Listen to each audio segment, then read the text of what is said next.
everything is falling down for you guys because people perceive you. Blake Lively's lawyer has officially thrown in the towel, and honestly, who could blame him? New York Times actively vouched for the veracity of its false narrative. After months of fake claims, media stunts, and courtroom chaos, even he couldn't defend the circus anymore. This wasn't justice. It was a PR meltdown dragging innocent people and legal sanity straight into the trash. We actually want all evidence to come out that's Imagine being so lost in your own fantasy that your lawyer throws up his hands, wipes his forehead, and says, "You know what? I'd rather handle a parking ticket." That's exactly what happened. After months of legal theater more like a scripted Netflix drama than a real lawsuit, Blake Lively's legal team didn't quietly resign.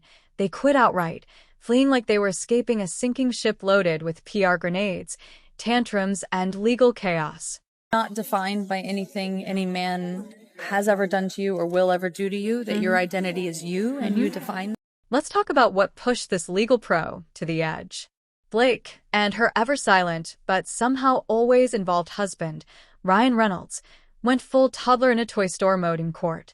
They weren't just filing motions, they were flinging them everywhere. Multiple Rule 11 sanctions, shameless attempts to quash subpoenas, and yes, they dragged Taylor Swift's name into the mess like that would somehow fix things. Spoiler, it didn't. It backfired so badly the courtroom probably still smells like burnt reputation. all evidence to come out that's proper and appropriate evidence.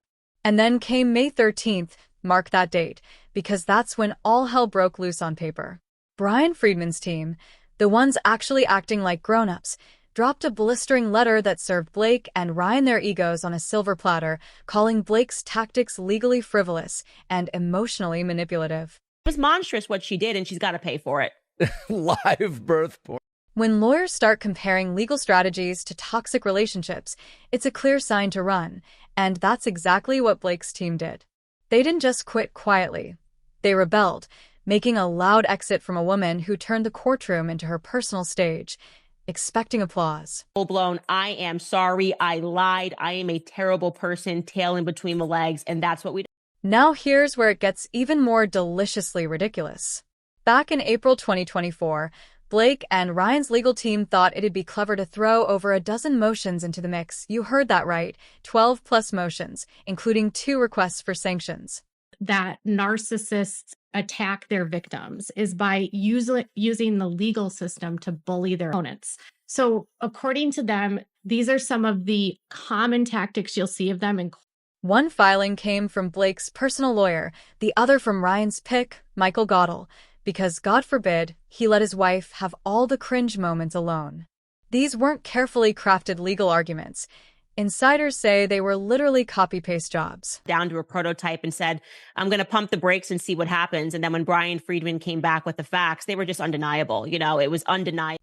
This avalanche of legal nonsense hit right after they got exposed for the Van Sham lawsuit, that fake stunt aimed as a backdoor attack on Justin Baldoni and the Wayfair team. So how did Friedman's crew respond?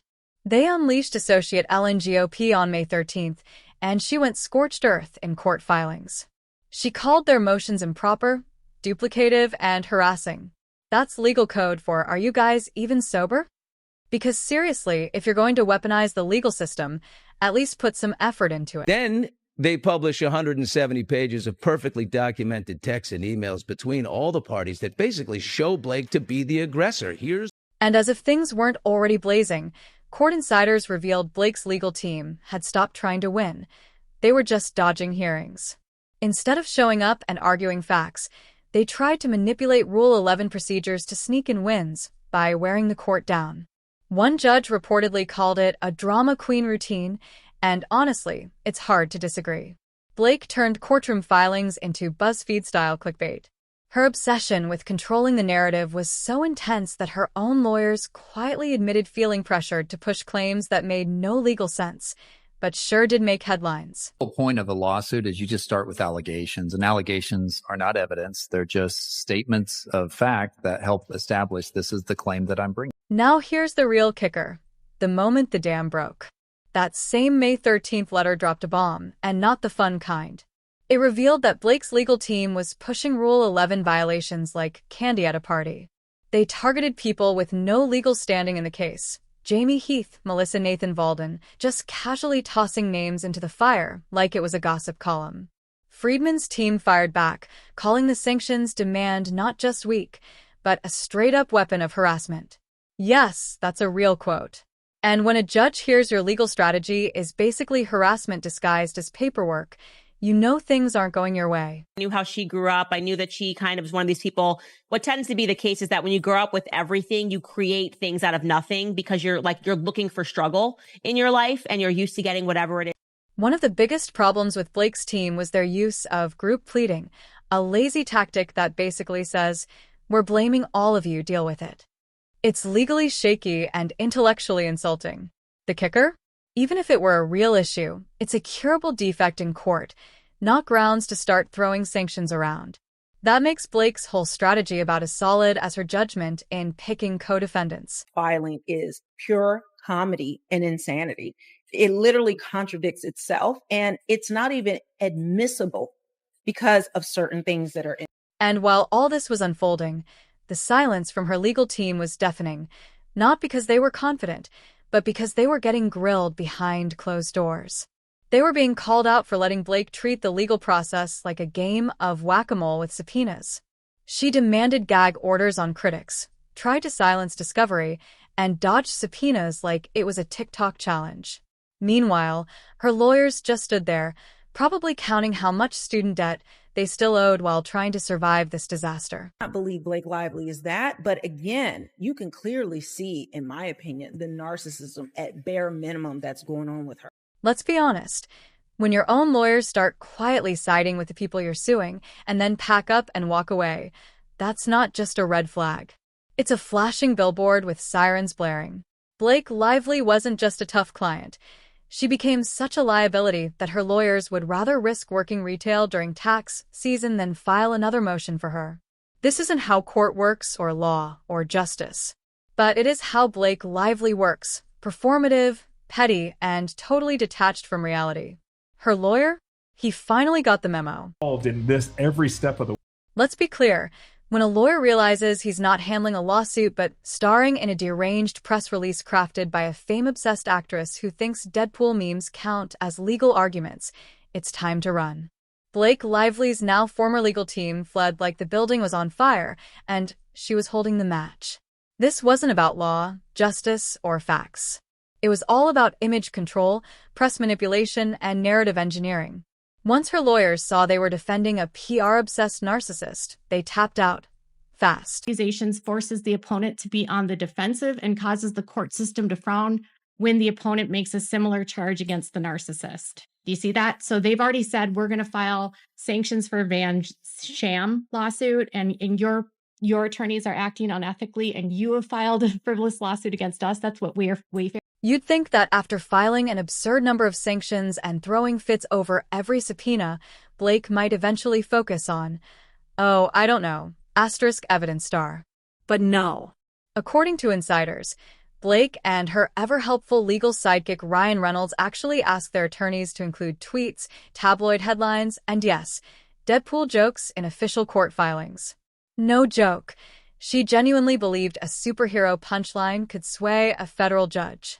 We've officially reached the point where Blake Lively's legal strategy is indistinguishable from a BuzzFeed quiz. All that was missing was, which lawsuit are you? Yeah. And again, at the same time, Nathan assembled a team that could dominate social media through full social account takedowns by starting threads of theories and Hold that thought. here we go, generally working to change the narrative. So it's impossible to know how much they planted and how much of it originated organically. Well, wait. But wait, it gets even better. One of the actual court filings included a section where Blake's team questioned whether Disney was complicit in Ryan Reynolds using shareholder money to fuel a personal vendetta. Yes, they really tried to drag Disney into this mess, as if Mickey Mouse himself was in a boardroom greenlighting Ryan's courtroom revenge plot. Even more absurd, they pointed to a pool scene in Deadpool and Wolverine, an actual movie clip, as supposed evidence that Ryan was mocking Justin Baldoni. Because when your legal case is collapsing, why not quote superhero films and pretend they're sworn testimony? That's how desperate it got. Senseless motions and hearings in order to delay the process. They will file senseless motions, excessive hearings, and multiple postponements. This is again done to drain the financial resources of the opponent and create an atmosphere of the never-ending. The lawyers were done mentally, spiritually, and legally. One insider put it perfectly. This wasn't legal strategy. It was a PR stunt gone rogue. The legal team had signed up for a lawsuit, not a cinematic universe. Blake Lively wasn't trying to win in court. She was trying to go viral. She didn't want to submit evidence. She wanted to submit vibes. And eventually, her legal team, bless their exhausted souls, realized they weren't defending a client. They were ghostwriting for a walking press release with a god complex. Then came the clapback of the century. Brian Friedman, calm as ever, responded with a legal nuke that dismantled Blake's circus from top to bottom. He refused to take the bait and instead delivered a precision takedown, shredding her motion and accusing her of manufacturing drama for the media. One brutal line in his response allegedly sent shockwaves through Blake's camp, so much so, her lawyer probably considered switching careers. Yoga, goat farming, anything but this mess. Even the judge wasn't buying it. Blake's request to sanction Friedman? Denied completely.